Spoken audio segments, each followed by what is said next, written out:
Es un privilegio estar con ustedes en esta tarde y el pastor Josué me pidió si podía compartir con ustedes por un par de miércoles. Entonces había desarrollado un tema en el libro de Santiago o en la epístola de Santiago y pues el Señor puso en mi corazón compartirles con ustedes. Vamos a hacerlo en dos partes. Déjenme acomodar el micrófono un poquito por aquí. ¿Así está bien? ¿Sí? Vamos a ver. Voy a acomodarlo. ¿Sí se oye mejor? Sí, sí, sí, muy bien. En la carta de Santiago y pues quisiera compartirles al respecto. Ahora, le preguntaba al hermano Saúl si es interactivo, si era más una predicación, y me dice que es un poco más interactivo. Entonces, siéntase en libertad de hacer comentarios. Yo también voy a hacer preguntas y vamos a ir desarrollando el tema.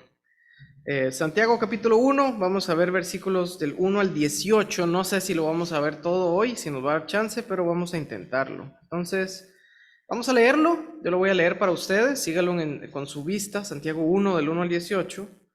Y después vamos a orar y comenzamos. Dice: Santiago, siervo de Dios y del Señor Jesucristo, a las 12 tribus que están en la dispersión, salud. Hermanos míos, tened por sumo gozo cuando os halléis en diversas pruebas, sabiendo que la prueba de vuestra fe, noten ahí la palabra fe, produce paciencia. Mas tenga la paciencia su obra completa, para que seáis perfectos y cabales, sin que os falte cosa alguna. Si alguno de vosotros tiene falta de sabiduría, pídala a Dios, el cual da a todos abundantemente y sin reproche, y le será dada. Pero pida con fe, no dudando nada, porque el que duda es semejante a la onda del mar, que es arrastrada por el viento y echada de una parte a otra.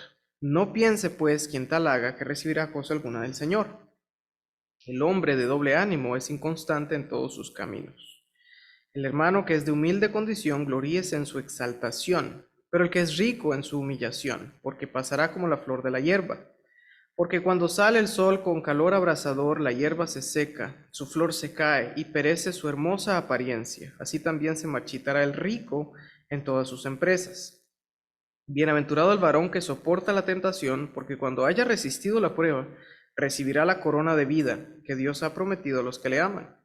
Cuando alguno es tentado, no diga que es tentado de parte de Dios, porque Dios no puede ser tentado por el mal, ni él tienta a nadie, sino que cada uno es tentado cuando de su propia concupiscencia es atraído y seducido.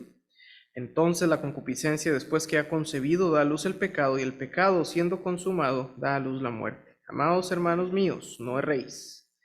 Toda buena dádiva y todo don perfecto desciende de lo alto, del Padre de las luces, en el cual no hay mudanza ni sombra de variación. Él de su voluntad nos hizo nacer por la palabra de verdad, para que seamos primicias de sus criaturas. Vamos a orar. Gracias, Señor, por esta porción de la Escritura que podemos leer, que podemos, con tu favor, entender y que vamos a explicar, Señor, para aplicarlo a nuestras vidas. Ayúdanos a ser más como Cristo, ayúdanos a crecer en santidad, ayúdanos a crecer en nuestra relación contigo. Ayúdanos, Señor, a creer lo que tu palabra dice y entender que así como cristianos estaban siendo perseguidos, así como cristianos estaban pasando pruebas, nosotros también las pasamos, y con tu favor y gracia podremos vivir una vida para tu gloria. Rogamos, Señor, que este tiempo de enseñanza sea de bendición, y lo pedimos en el nombre de Jesús. Amén. Muy bien. El, el tema del libro de Santiago, y hay diferentes, ¿verdad?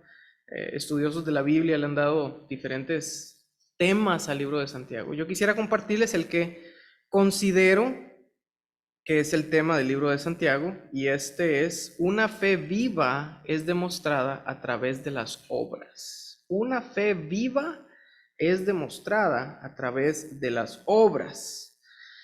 Y déjeme darle así una sobrevista de lo que el libro de Santiago menciona. El capítulo 1, y lo que vamos a hablar más que todo acá, habla acerca de la fe es probada al soportar las pruebas con confianza. La fe es probada al soportar las pruebas con confianza. De esto habla el capítulo 1. Y ahí habla de muchos aspectos de pruebas, como ustedes vieron, habla de las concupiscencias, habla de diferentes cosas.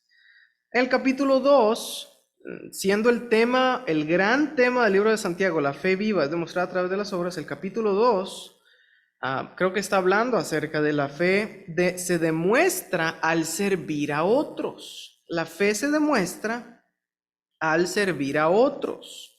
Ahí ustedes pueden observar en capítulo 2, y nuevamente si lo leen pueden tomar nota de cómo explica esto.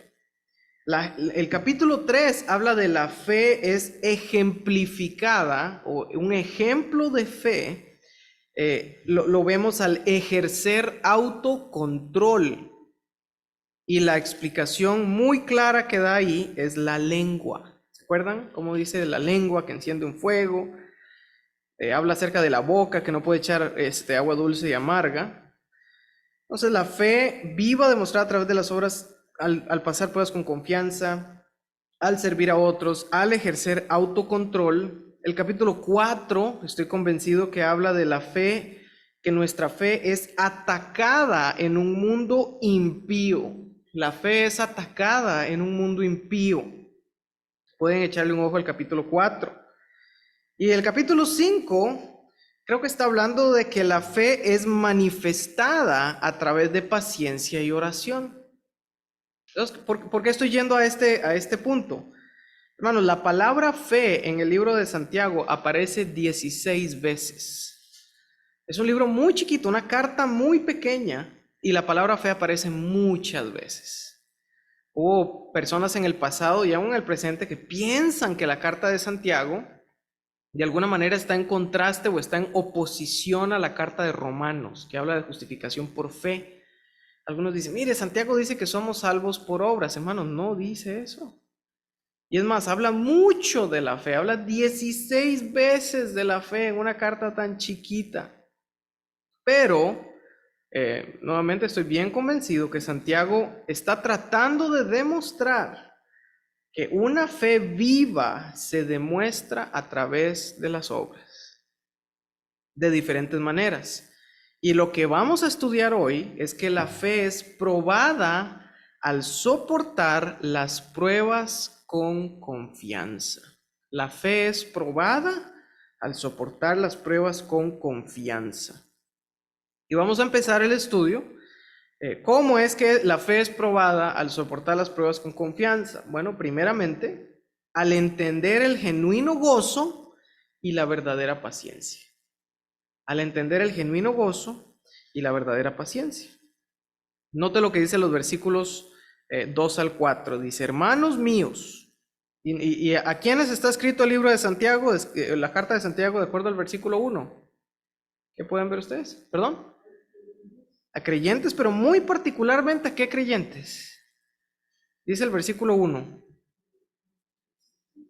Ajá, ¿y quién? ¿Que están en qué? En Cristo, pero dice el versículo, las 12 tribus que están en la... Cristianos que estaban atravesando dificultades, que estaban en diferentes lugares, ¿verdad? Estaban dispersos. Dice, hermanos míos, tened por sumo gozo.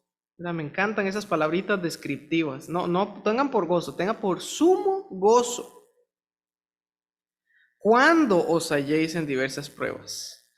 Y nuevamente la importancia de ver las palabras, ¿verdad? Dice cuando, no dice si llegas a estar. Hermanos, Jesús dijo algo a sus seguidores. Él les dijo, en el mundo tendréis ¿qué? Aflicción. Hay iglesias, aquí creo que en Hermosillo hay una, en Costa Rica había una, que se llamaban Pare de Sufrir. ¿Las han visto? Y prácticamente lo que ellos ofrecen es una vacuna contra el sufrimiento. Ellos dicen, venga a Dios y se van a ir sus problemas. Hermanos, qué mentira más grande, porque ni Jesús dijo eso. Él nunca prometió que si venías a la fe no ibas a tener problemas. Es más, dijo, va a haber aflicción porque vivimos en un mundo donde el pecado existe. Va a haber aflicción. Dice, tenga por sumo gozo cuando, no si llegas a estar, es cuando estés en diversas pruebas. Y luego el 3, sabiendo que la prueba de vuestra fe produce paciencia, mas tenga la paciencia su obra completa para que seáis perfectos y cabales. Gozo. ¿Qué será gozo? ¿Alguien le gustaría decirme su definición o lo que piensan que es gozo? ¿Qué será gozo? Ok, alegre, dice el hermano. ¿Qué más? Feliz, muy bien. ¿Qué más? Puede ser contentamiento, muy bien. Ahora, algo interesante del gozo, y si se los puedo definir, la manera que me gustaría definirlo, el gozo bíblico es elegir responder a las circunstancias externas con sobriedad y contentamiento, sabiendo que Dios usará esas experiencias para llevar a cabo su voluntad en nosotros. Es además un fruto del Espíritu. ¿Recuerda Gálatas 5? El fruto del Espíritu es amor, gozo. Ahora, es importante a veces, creo que a veces el gozo es alegría, creo que a veces el gozo es sonrisas, pero el gozo a veces son lágrimas. Y voy a darle un ejemplo muy personal cuando yo me casé. ¿Alguien estuvo en mi boda cuando yo me casé, hermanos? ¿No? ¿No? ¿Sí, la hermana? Hermanos, yo jamás me imaginé que yo iba a llorar en mi boda, porque no soy llorón.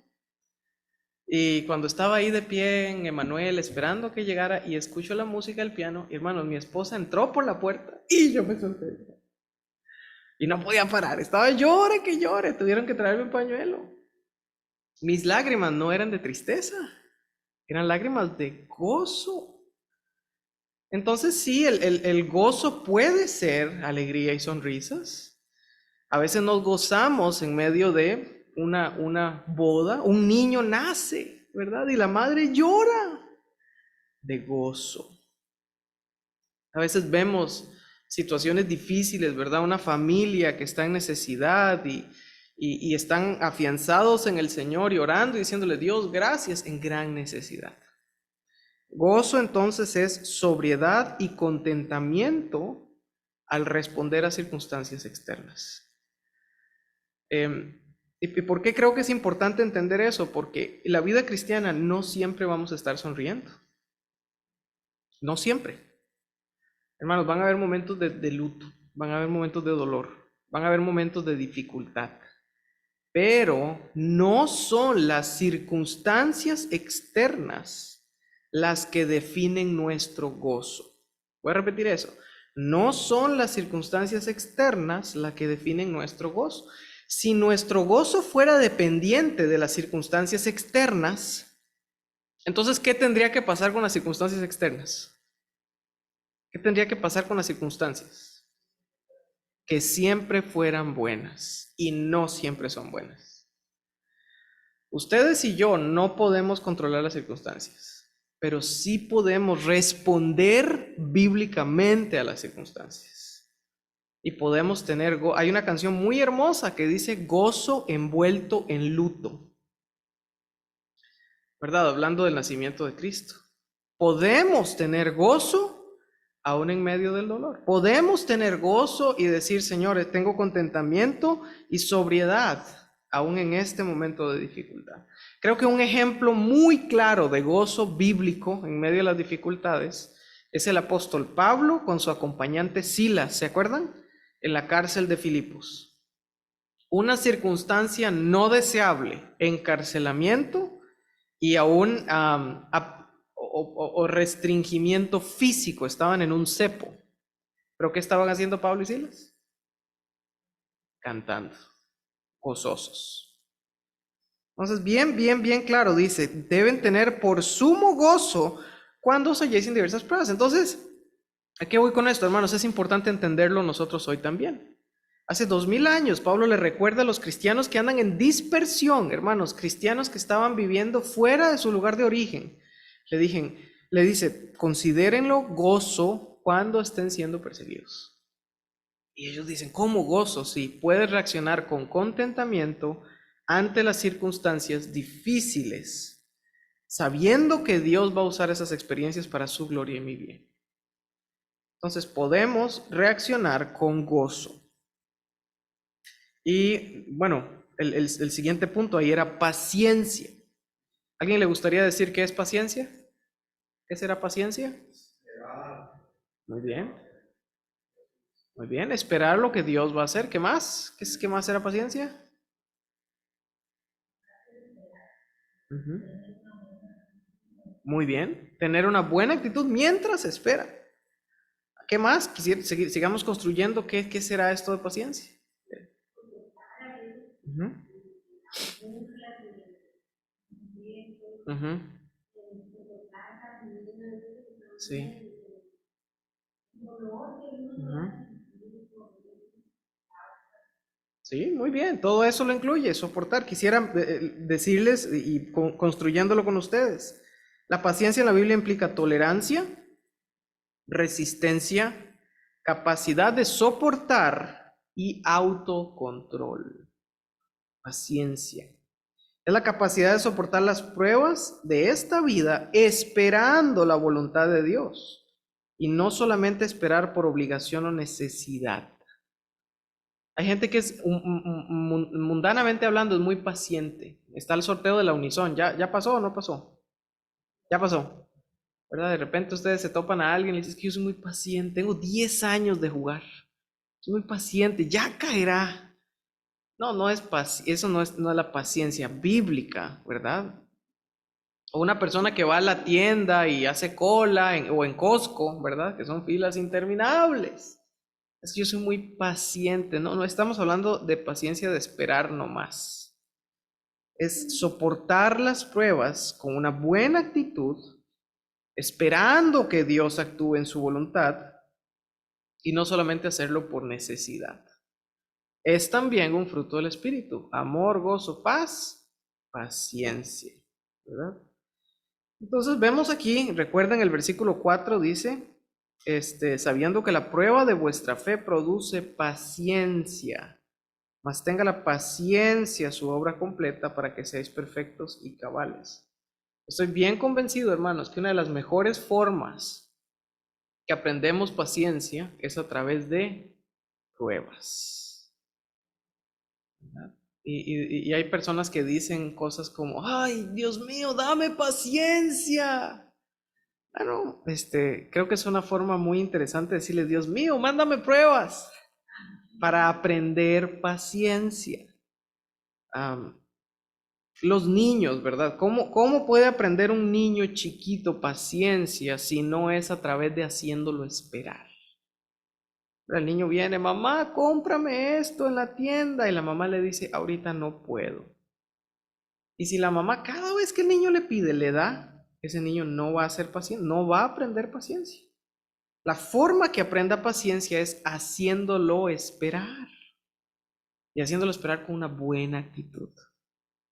Entonces Pablo le recuerda aquí a su audiencia, dice, van a haber pruebas, pero tranquilos, el fruto de su fe a través de esa prueba va a producir paciencia.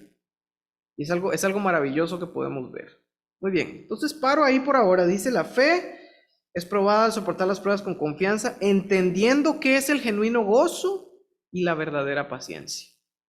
Muy bien, ¿alguien tiene una pregunta hasta aquí? ¿Algo que quieran agregar? ¿No? ¿En línea? ¿Dónde está la cámara que no la veo? ¿No? Continuamos. La fe es probada al soportar las pruebas con confianza. Segundo punto, por medio de la sabiduría que Dios da. Por medio de la sabiduría que Dios da. Vamos a ver versículos 5 al 8. Dice, y si alguno de vosotros tiene falta de sabiduría, pídala a Dios, el cual da a todos abundantemente y sin reproche, y le será dada. Ahora, bueno, voy a leer de una vez el 6. No piense pues que quien tal haga que recibirá. Me brinqué el 6. Pero pida con fe, no dudando nada, porque el que duda es semejante a la onda del mar que es arrastrada por el viento y echada de una parte a otra. No piense pues quien tal haga que recibirá cosa alguna del Señor. El hombre de doble ánimo es inconstante en todos sus caminos. Entonces, ¿qué es lo que nos está enseñando aquí? Primero, vamos a tratar de definir qué es sabiduría. Ayúdenme, hermanos. ¿Qué será sabiduría según lo que estamos viendo aquí en el texto? ¿Qué será sabiduría? Saber elegir, muy bien. ¿Qué más? Conocimiento. Muy bien, conocimiento. ¿Qué más? Una conducta prudente, muy bien. Creo que al ver la sabiduría bíblica necesitamos la definición básica de sabiduría bíblica. Proverbios 1:7, ¿te lo sabes, Rodrigo? Muy bien, nos dice que el principio de la sabiduría es el temor de Jehová. Proverbios 1, del 2 al 4, nos extiende más qué significa la sabiduría. Todo el capítulo 2 de Proverbios es un recordatorio. Busque la sabiduría. Ahora, hay personas que pueden asociar sabiduría únicamente a conocimiento. ¿Han conocido alguna vez una persona con mucho conocimiento en un área, pero muy poco sabia? ¿Han conocido gente así? Yo he conocido gente así. Y he conocido personas que no tienen ninguna educación prácticamente. Tal vez no saben leer, pero son muy sabios. También hay personas que, y no lo mencionaron aquí, pero hay personas que dicen, las personas mayores, los ancianos son sabios y los jóvenes son no sabios o necios. También he conocido gente mayor. ¿Ustedes han conocido alguna vez a alguien muy mayor y nada sabio? Yo he conocido gente así. Y también he conocido personas jóvenes que son sabios en la toma de decisiones. Entonces es importante ver que la sabiduría, entonces no está limitada. Si la sabiduría estuviera limitada a nada más las personas mayores, pues tendríamos que esperar hasta que tuviéramos mucha edad para ser sabios. Entonces no es un atributo único de las personas mayores. Tampoco es un atributo único de las personas con educación académica.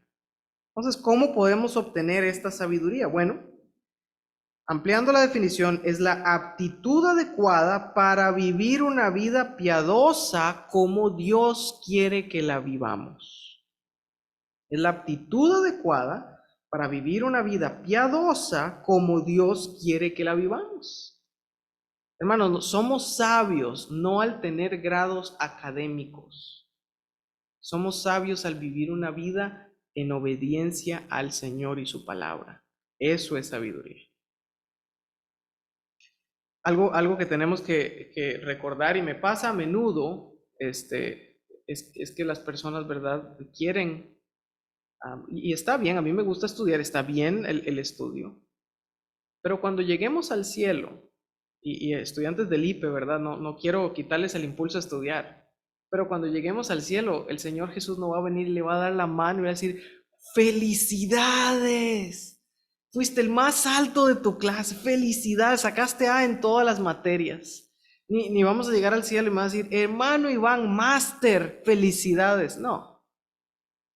Lo que queremos escuchar del Señor es, bien hecho, buen siervo y fiel. Hermanos, buscamos servir al Señor. Buscamos crecer en nuestro conocimiento de la palabra. Primera y segunda y tercera de Juan hablan mucho de que si amamos a Dios, ¿qué vamos a hacer? Guardamos sus mandamientos.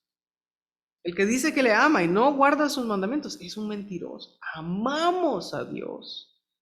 Crecemos en sabiduría al decir y hacer lo que su palabra dice. Temer a Dios es el primer paso para ser sabio.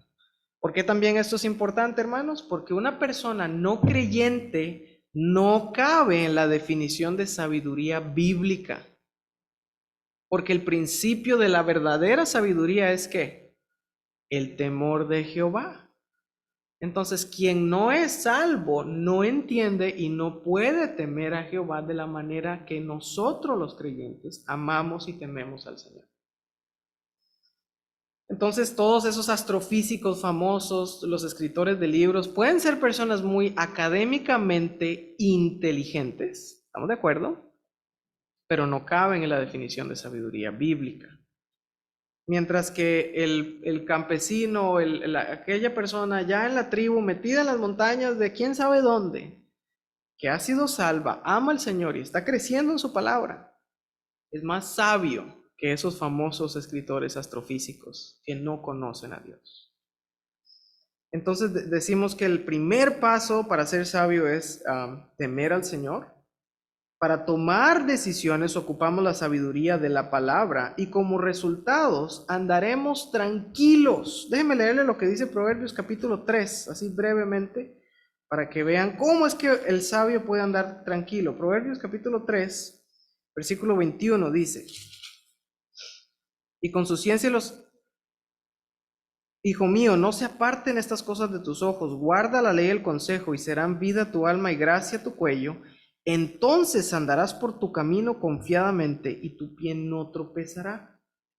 En Proverbios capítulo 1, versículos 2 al 4 nos dice, los proverbios de Salomón fueron escritos para entender sabiduría y doctrina, para conocer razones prudentes, para recibir el consejo de prudencia, justicia, juicio y equidad, para dar sagacidad a los simples y a los jóvenes inteligencia y cordura. Es un recordatorio entonces de para qué es la sabiduría que el Señor nos da. Ahora sí, nos movemos nuevamente ahí a Santiago capítulo 1. Y hemos visto entonces hay sabiduría. Ahora, ¿qué significará esto de doble ánimo? No voy a entrar muchísimo en detalle, pero alguien podrá decirme qué es lo que es ser de doble ánimo. Sí, hermana.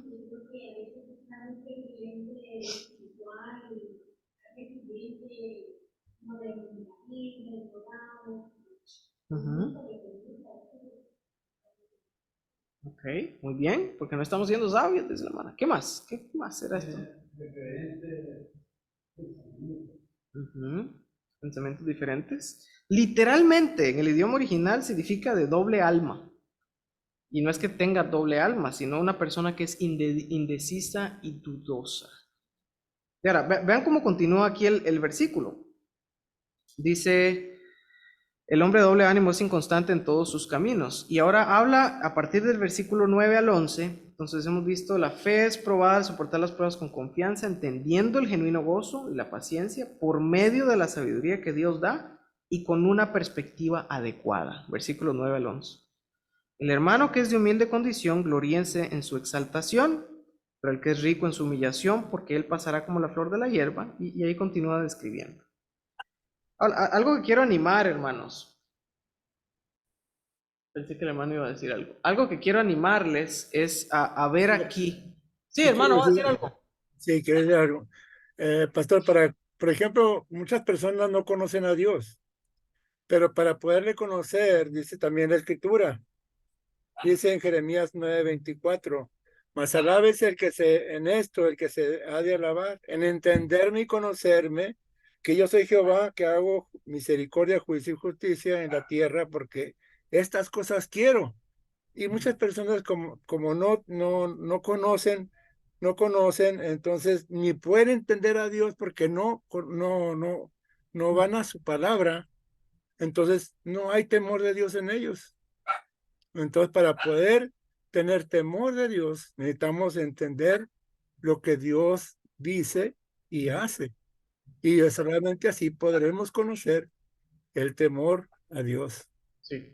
Es un buen punto del hermano. A veces, ¿han visto alguna vez esas manifestaciones donde salen con una pancarta y dicen, arrepiéntase o se van a ir al infierno? Es cierto, o sea, es verdad, si la gente no se arrepiente, van a ir al infierno. Pero si mi objetivo es infundirle a la gente miedo por el infierno y no son salvos, hermanos, no tienen genuino temor de Dios. Entonces, mi trabajo no es andar asustando a la gente. Arrepiéntase para que no vaya al infierno, es hablarles de Cristo para que sean salvos y puedan crecer en su temor del Señor. Pero si yo lo que ando es asustando a la gente para que no vayan al infierno, estoy infundiéndoles un falso temor, un miedo a Dios, un miedo al infierno, cuando debemos infundirles la verdadera esperanza de la salvación en Cristo. Muy bien, versículos 9 al 11. Entonces, tenemos que tener una perspectiva adecuada. Para poder soportar las pruebas con confianza hay que tener una perspectiva adecuada. Entendiendo que mi valor está en Cristo, dice el versículo 9, el hermano que es de humilde condición, gloríese en su exaltación. Déjeme explicarle este versículo. Santiago le está recordando a su audiencia, no se preocupen si tienen muchas riquezas o pocas riquezas, siéntanse regocijados o gozosos de quienes son en Cristo. hay una posición que dice que el evangelio es holístico, en el sentido de que debemos ir hablándole de Cristo a las personas y rescatándolas de la pobreza material. Y pasa mucho en países subdesarrollados, van a África y les hacen pozos de agua y les dan comida y les dan educación. Ahora, eso no tiene nada de malo. Si podemos ayudar a una persona, está bien, hermanos, pero Cristo no vino y no nos manda a que vayamos a construir escuelas. Él dijo en Mateo 28, 19 y 20, por tanto, id a todo el mundo y tenemos que predicar el evangelio y hacer discípulos. O sea, ¿qué voy con esto? Algunas versiones o algunas otras traducciones traducen esa palabrita humilde condición como creyentes que son de bajos recursos o pobres. Santiago está mencionando que lo que debe identificarlos no es su estatus social, sino que ahora están en Cristo. En una sociedad marcada por la desigualdad, como lo era esta en la época del apóstol, yo dije Pablo, del hermano Santiago, esto era algo revolucionario. Santiago no les está diciendo, busquen, ahora que son salvos, busquen las riquezas, le dicen, no, ahora que son salvos y siguen siendo pobres, gloríense en Cristo, no en las posesiones materiales. Y yo creo que eso no es muy diferente al día de hoy, hermanos. Si ustedes notan, pues yo creo que las personas tienen un deseo de sobresalir, en un sentido, ¿verdad? Quieren tener un mejor trabajo, quieren tener un carro más bonito, quieren vivir en una casa mejor, quieren darle una mejor vida a sus hijos de la que ellos tuvieron. No es pecado desear esas cosas, pero se puede convertir en pecado y en un ídolo cuando el mayor deseo de esta vida es eso. Y Santiago dice, el que es de humilde condición, si hay alguien pobre, gloríese no en que llegue a tener posesiones materiales, ni a sobresalir, gloríese en Cristo, es lo que dice Santiago. Gloríese en quien eres en Cristo. Ahora tenemos también el extremo opuesto, dice, pero el que es rico, no te ahora dice, hay hermanos pobres y hay hermanos ricos, pero el que es rico, gloríese en su humillación. Ahora, esto es bien importante porque en la iglesia que existía cuando Santiago y los creyentes estaban ahí, al igual que hoy, habían personas de alta clase social, socioeconómica, con mucho dinero. ¿Se acuerda Lidia, que ella hacía cuestiones con púrpura? Teníamos José de Arimatea, era dueño de unos terrenos, parece ser. Y tenemos hermanos pobres, habían de los dos. Y Pablo dice, el que es pobre, gloríese en Cristo, no es que busque las riquezas como lo mayor de su vida, y el que es rico, no se gloríe en que es rico, sino gloríese en su humillación. ¿A qué voy con esto?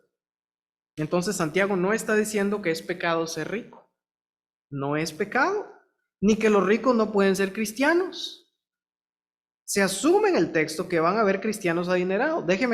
Pensemos en ejemplos de cristianos que eran adinerados. Yo le acabo de decir uno. ¿Qué otro cristiano en el Nuevo Testamento parece ser adinerado? También, ajá. ¿Perdón? Job, ¿verdad? Parece que era un hombre con muchas posesiones. En el Nuevo Testamento había un hombre muy pequeñito, ¿se acuerdan? Ajá. Saqueo tenía suficiente dinero que cuando él conoció de Cristo, él dijo, voy a dar ¿cuánto? 4 veces lo que yo tomé de la gente. Hablé de José de Arimatea, hablé de Lidia. De hecho, Mateo, el apóstol Pablo también era de dinero. Parece ser, ¿verdad? Hay varios ejemplos. El tesorero etíope de la reina Candace o Candace. Habían ejemplos de cristianos adinerados. Este pasaje es un recordatorio de la transitoriedad de la vida. Dice por ahí, el cristiano no se debe gloriar en sus posesiones porque vamos a pasar como la flor de la hierba. ¿Y cómo es la flor de la hierba? Dice, cuando sale el sol con el calor abrasador, la hierba se seca, su flor se cae y perece su hermosa apariencia. Allá en Costa Rica hay muchas orquídeas, por todo lado, hermanos, crecen porque llueve mucho. Y hay orquídeas que su floración dura 2 días tal vez, o así muy rápida. Hay una planta que crece que solo florece de noche. Yo la tuve en mi jardín. Es una flor blanca preciosa. Y el único animalito que la poliniza son los murciélagos. Yo llegué a ver esa planta una vez. Se abre una vez en la noche y se muere el día siguiente. Y si un murciélago no la poliniza, adiós. Y recuerdo ver esa flor y pensar, en este pasa, qué transitoria que es la vida. Así como una flor, dice, se marchitará el rico en todas sus empresas. Así como las flores y su belleza son temporales, nuestra vida es temporal. Por tanto, no vale la pena que busquemos los afanes y las riquezas. Sí debemos ser diligentes en nuestro trabajo, 1 Timoteo 5:8, pero nuestra búsqueda de identidad y propósito no debe estar en las riquezas. ¿Se acuerdan lo que dijo Salomón? Quien tuvo mucho dinero, él dijo, todo es vanidad. Lo que Santiago menciona aquí entonces es que un cristiano adinerado debe darse cuenta que su riqueza no le aporta mayor valor delante de los ojos de Dios. Y el cristiano no adinerado debe darse cuenta que su falta de riqueza debe llevarlo a buscar en las riquezas su posición y felicidad. No debe jactarse de sus riquezas. Jeremías 9, 23 y 24 se los leo. Dice, por tanto, no debe jactarse de sus riquezas, sino de su humilde condición de siervos de Dios. Así dijo Jehová, no se alabe el sabio en su sabiduría, ni en su valentía el valiente, ni el rico se alabe en sus riquezas. Mas alábese en esto el que se hubiere de alabar, en entenderme y conocerme, que yo soy Jehová, que hago misericordia, juicio, justicia en la tierra, porque estas cosas quiero, dice Jehová. Voy a ampliar esta aplicación para nosotros. No nos alabemos en los dones que Dios ha dado. Los que tienen dones musicales, mucho cuidado. No te alabes en tus habilidades. Yo toco 5 instrumentos y soy muy cotizado, ¿verdad? Para lugares. No te alabes en tu habilidad de hablar en público. Es que yo predico muy bien y me invitan a todas partes. No te alabes en tu cocina, ¿verdad? Es que yo cocino muy bien y se enojan si no las ponen a cocinar en una actividad de la iglesia. No, es que yo soy, o mi familia es, hermano, no nos gloriamos en nada nuestro, nos gloriamos en Cristo. ¿Y cuál es un buen indicador que nos gloriamos en actitudes o en habilidades nuestras? Que cuando esas actitudes o habilidades no son reconocidas, te enojas o te insultas o te resientes, ¿verdad? Nos alabamos o alabamos el nombre de Cristo. Muy bien, vamos a hacer aquí algunas conclusiones. No voy a terminar hasta el 18, vamos a parar aquí en el versículo 11. Conclusiones y aplicaciones. Vamos a ver, yo tengo bastantes, así que quiero que tal vez ustedes me ayuden de estas. Les voy a recordar lo que vimos. El tema de Santiago, la fe es probada al soportar las pruebas con confianza. Debemos entender el genuino gozo y la verdadera paciencia, ¿se acuerdan? Debemos entender que esto se da a través de la sabiduría que Dios nos da. Debemos tener una perspectiva adecuada. El hermano dice, de humilde condición, gloríese en Cristo. El que tiene riquezas no se gloríe en sus riquezas, gloríese en Cristo. Entonces, ¿qué conclusiones y aplicaciones podemos sacar de aquí? ¿A alguien le gustaría levantando su mano? Martínez, te veo pensando. No, no, no. Bueno, si no, yo le voy a leer las mías. ¿Está bien? Ok.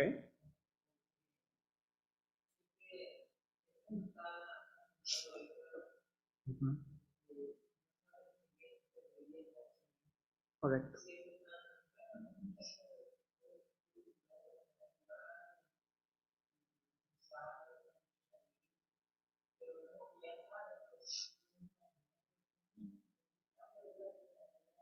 Ujú.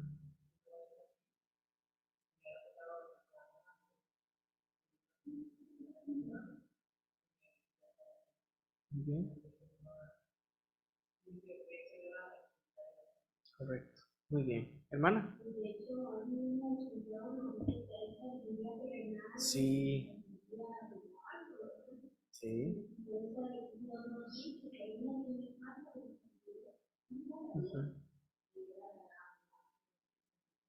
Así es. Ajá.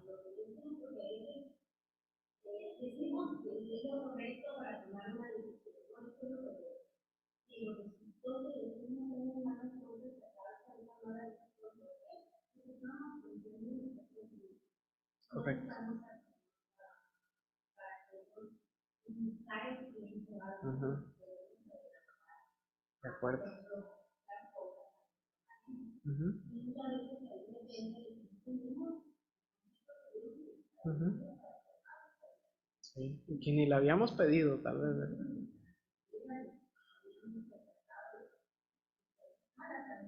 Sí. Ajá.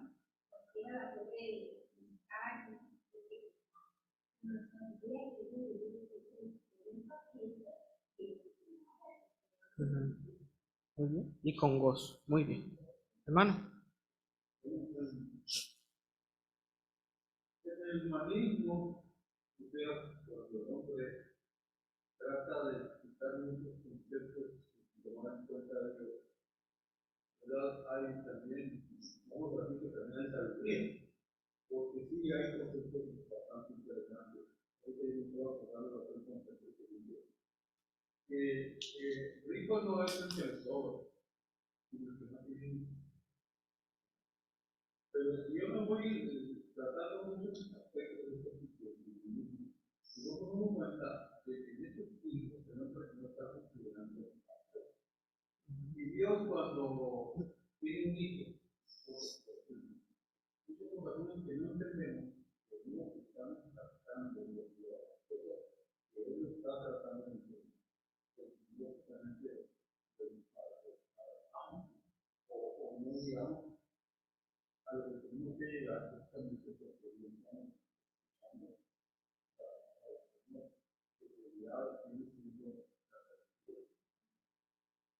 hay mucho en el tema porque acerca de Ujú. muchas veces no tenemos control. Ajá. ¿Por qué no lo tomo? Porque el hombre es la vida de la Ujú.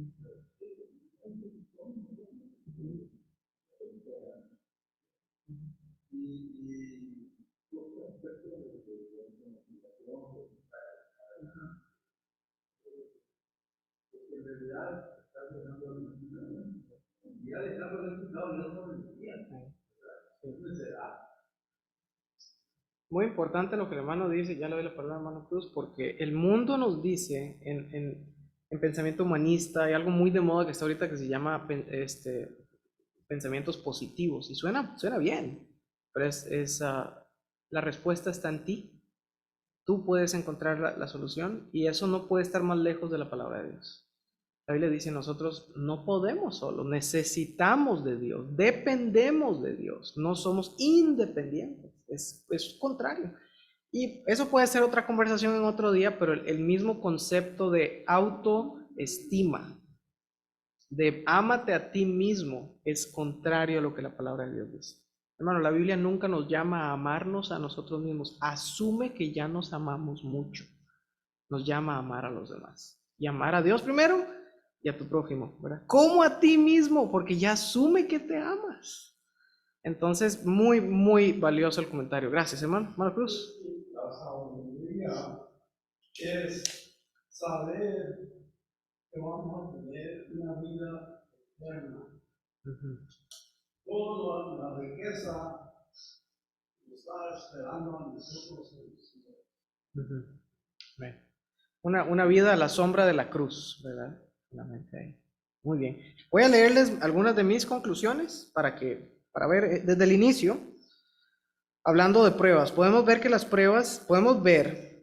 las pruebas que tenemos en esta vida como algo más que un castigo. El mundo lo ve así. Las pruebas son un castigo o algo doloroso que evitar. Debemos entender, basado en este pasaje, que Dios quiere y puede usarlas para enseñarnos a ser pacientes y gozosos. Entonces, las pruebas, hay una filosofía dentro del humanismo que se llama hedonismo. Busque el placer y huya del dolor. El cristiano entiende que el dolor es inevitable, va a haber dolor. ¿Recuerdan lo que dijo Santiago? ¿Cuándo os halléis en diversas pruebas? Entonces podemos ver esas pruebas como algo que Dios quiere y puede usar para enseñarnos paciencia y para enseñarnos gozo genuino. También dentro de esto mismo puedes elegir no amargarte, enojarte, resentirte, ni rebelarte contra Dios y otros en medio de las pruebas. Y note que dije puedes elegir, porque eso es una elección. Nadie es, y eso es algo que le debemos enseñar a los niños, nadie es responsable de mis emociones más que yo mismo. Y es algo que hemos hecho mal con los niños. Viene un niño y le decimos, dame un besito aquí porque estoy triste. ¿Qué está aprendiendo ese niño? Que mi felicidad depende de él. Y le estoy poniendo una carga a otros que no les corresponde. Entonces, ¿quién puedo elegirme no enojarme, no resentirme? No, puedo elegirlo, hermanos. Soy responsable yo delante de Dios de mis emociones. Y eso nos está diciendo el pasaje. Entonces, ¿cuál sería el positivo de esto? Puedes elegir estar gozoso. Sí puedes. Ahora, no significa que tienes que estar alegre ni sonriendo. Según la definición de estar gozoso, es tener contentamiento en medio de la situación. Yo creo que nuevamente Pablo es un buen ejemplo. Pablo dijo, Dios, 3 veces, quítame este aguijón. ¿Se acuerdan? Y Dios le dijo, no, bástate de mi gracia porque mi poder se perfecciona en tu debilidad. Y Pablo tuvo que aprender a estar gozoso y contento en medio de su dificultad. Otra conclusión, ser sabio no es saberlo todo. Gracias a Dios. Que si fuera a saberlo todo, ¿qué problema tendríamos ustedes y yo? Ser sabio no es saberlo todo, es actuar con temor de Dios. ¿Verdad? Cuando te vas a casar, los jóvenes, Martínez, algún día, y hermano Saúl, nadie llega al matrimonio sabiéndolo todo. Pero si tienes temor de Dios y amas al Señor y amas a la persona con la que te vas a casar, puedes enfrentar esa incertidumbre con sabiduría. Todos estamos haciéndonos mayores, ¿verdad? Nadie llega a la vejez sabiéndolo todo.